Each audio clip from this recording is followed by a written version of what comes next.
Hello my friends and welcome back to Deconstructing Vocals, the series where we take a look at some interesting moments in prog metal, prog rock vocal history, deconstruct them and then put them back together with varying degrees of quality and success.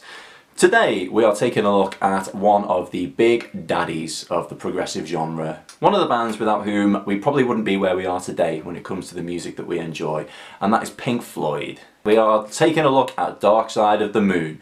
If YouTube's copyright laws and Roger Waters' lawyers allow me to do so, that remains to be seen. However, if all goes well, we are going to take a look at the track Us and Them, the chorus specifically. Now, there's 3 choruses in the song, all of which have different lyrics, but the vocal harmonies stay the same. So to save repeating myself, I'm only going to do one of the choruses, the first one.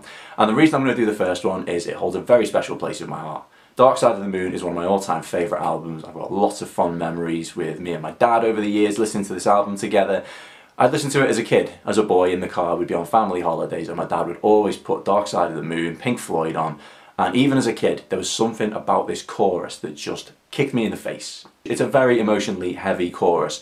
As I got older and started to understand music through studying it, etc, etc, started to listen to and consume more music, it made me realise that the reason the emotional weight of that chorus is there is the vocals, the 3-part vocal harmony. If you were to take the 2 vocals away from the lead melody away, it just wouldn't have that emotional impact.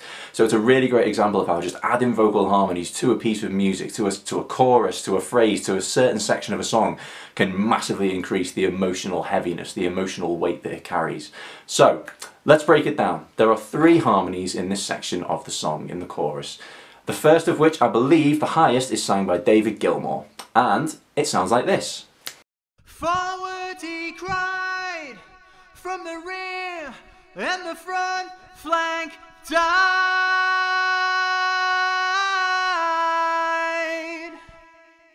The general sat, and the lines on the map moved from side to side.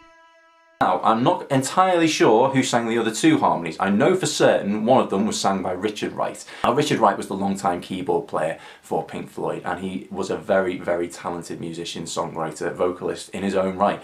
If you haven't done so already, I really suggest that you seek out his solo album, Wet Dream. It's just been remixed and remastered by Stephen Wilson of Porcupine Tree, and it is a really fantastic record that really highlights his singing, his keyboard playing, his overall musicianship. It's fantastic stuff. Now, I believe that Richard Wright sang one of the vocal harmonies for certain, and it sounds like this. Forward he cried, from the rear and the front flank died.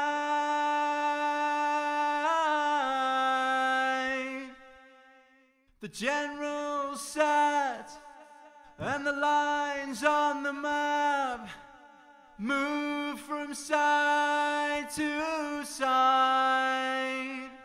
Now time for the 3rd harmony, the lowest one. Now I'm not too sure if this is David Gilmour or if it is Richard Wright singing. Either way, it sounds sick. It sounds like this. Forward he cried, from the rear and the front flank died.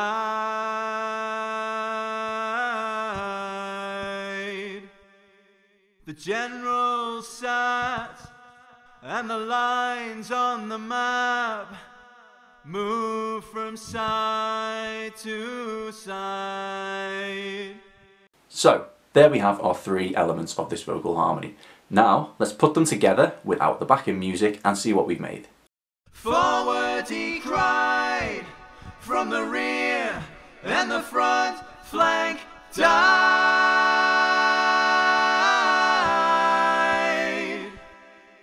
The general sat, and the lines on the map moved from side to side. And now finally, let's add the background music to what we've got so far to hear this harmony in context.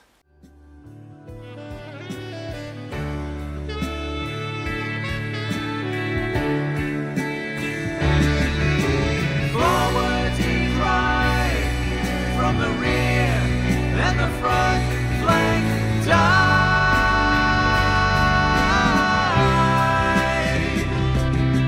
The general sat, and the lines on the map moved from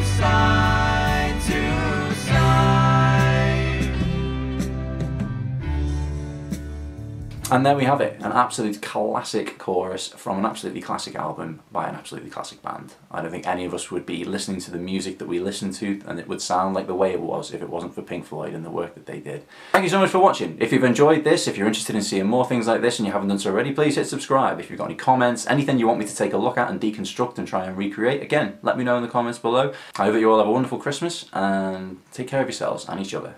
Goodbye.